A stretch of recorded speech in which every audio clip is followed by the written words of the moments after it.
Hey everyone, this is Geeky Panda here on the Geeky Panda. Alrighty guys, with a video review on Star Wars Battlefront.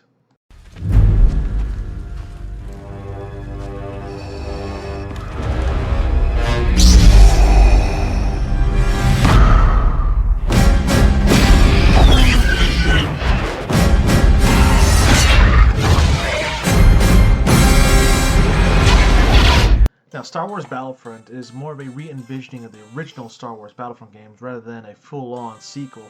Now, with this, it is primarily multiplayer focused. There is somewhat kind of a single-player element, but it's mostly you and a friend taking on bots and missions, basically. But the game does have a couple of multiplayer game modes that you can play. Obviously, the two most highly played ones is both Supremacy and Walker Assault that does provide 40-player battles with air combat. Now, other key things you can point out is Fighter Squadron, where you can take on 20-player dogfights in the skies, and then you also got Blasts, which is more than like team deathmatch drops, just some other things. I don't expect some of the other game modes to be popular, like Droid Run, that much. Not gonna lie here, but it's just primarily you're gonna be playing Supremacy, Walker Assault, and probably Fighter Squadron to boot. So within these game modes, it's when I was playing it, it was some epic times. It really made me feel like, okay, wow, this is a Battlefront game. The gameplay, they definitely got it down. The combat, the elements, it works well, but it's starting to show some things at the seams. Now, do note the map design, again, like I said in my earlier videos, it's not like a big, huge map and you just fight it. It's kind of more like a line in a sense, where it's going from like point A to point B, so you really don't get a full feel of what's like, okay, we're in an open field of combat. No, it's kind of like more of a constricted field of combat. Like, it's like okay, you get to play here and you don't get to play on the whole map. Ha ha ha, sorry. So that in a way that kind of sucks and stuff. It's it's something to get used to, but still, it's like some of the moments in there, like when you're on the duking it out on Endor, you can get killed by an Ewok that comes out from their tree huts and throw rocks at you. That I thought was like, oh my god. And there are some like key Star Wars moments that it just like brings your fanboy out. Like, if you die, there will be a chance of hearing the Wilhelm death scream, and I'm like, oh man, that's an interesting touch there.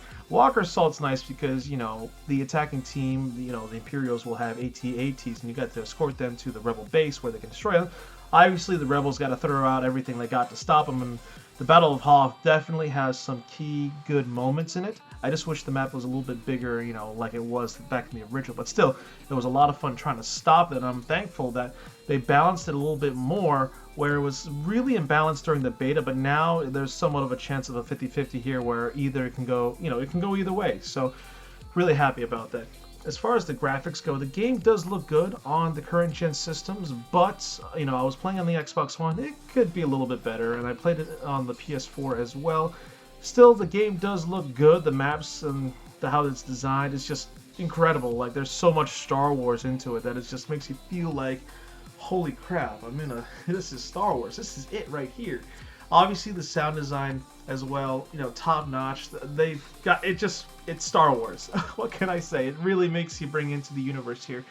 Now, as far as that goes, I've been playing, giving it time here, checking out the different modes, and I have to say, from my earlier opinion video, I said that this is a fun game, and now I need to make a little bit modifications with that. Currently, as of right now, the one major gripe about this is that some of the game modes that they offer aren't really, worth it. Primarily I've been playing Supremacy, Walker Assault, and, that's it. Occasionally I like to do some little dogfighting, but the thing that kind of bothers me is the limited maps it has. Like, there's not too much variety with it, and I was hoping that it would have the Old Republic versus the, oh god, now my mind's going right out the window. I just wish that there was both timelines that you can play in as to add in more gameplay elements.